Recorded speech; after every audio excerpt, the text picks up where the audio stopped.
বিড়াল পাল্লা তো যাবে, এতে কোনো সন্দেহ নাই।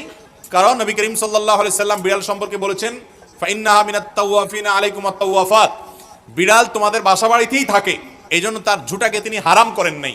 বিড়াল যদি কোনো কিছুতে মুখ দেয়, তাহলে কুকুর মুখ দিলে যেরকম হারাম হয়ে যায়, নাপাক হয়ে যায়, বিড়াল যদি মুখ দেয়, বিড়ালের ঝুঁটা কি হয় না, নাপাক হয় না। এই জন্য বিড়াল পালা জায়েজ আছে, বিশেষ করে ইঁদুরের উপদ্রব থেকে বাঁচার জন্য, কিংবা এমনি আদর করে আপনি বিড়াল পালেন, কোনো অসুবিধা নাই। আপনারা সবাই জানেন একজন সাহাবী ছিলেন, নাম হলো আবু হুরায়রা, নাম শুনছেন না, রাদিয়াল্লাহু তাআলা আনহু। ওনার নাম কিন্তু আসলে আবু হুরায়রা ছিল না, ওনার নাম ছিল প্রসিদ্ধ মত অনুযায়ী আব্দুর রহমান। আরো অনেকগুলো মত আছে ওনার নাম নিয়ে, কিন্তু ওনার নাম পরে আবু হুরায়রা উঠে গেছে। কিভাবে? ওনার একটা বিড়াল ছিল, জামার হাতার ভিতরে এই বিড়াল ভরে অনেক সময় মসজিদে নিয়ে আসতেন। তো একবার নবী করিম সাল্লাল্লাহু আলাইহি ওয়াসাল্লাম তার বিড়াল দেখে, তার সবসময় তার সাথে সাথে বিড়ালটা থাকে, এটা দেখে তাকে বললেন, ও বিড়ালের বাপ। আবু হুরায়রা মানে বিড়ালের বাপ। এরপর থেকে ওনার নাম হয়ে গেছে কি? বিড়ালের বাপ। আসলে কি তিনি বিড়ালের বাপ ছিলেন? এটা কথার কথা হয়ে গেছে, রাসূল আকরাম সাল্লাল্লাহু আলাইহি ওয়াসাল্লাম মজা করে বলেছিলেন।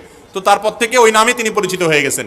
তাহলে তিনি যেহেতু বিড়াল পালতেন, নবী সাল্লাল্লাহু আলাইহি ওয়াসাল্লাম দেখেও বরং রসিকতা করেছেন, কোনো নিষেধ করেন নাই। তাহলে বোঝা গেল আমাদের বাসা বাড়িতে বিড়াল পালা কোনো অসুবিধা নাই।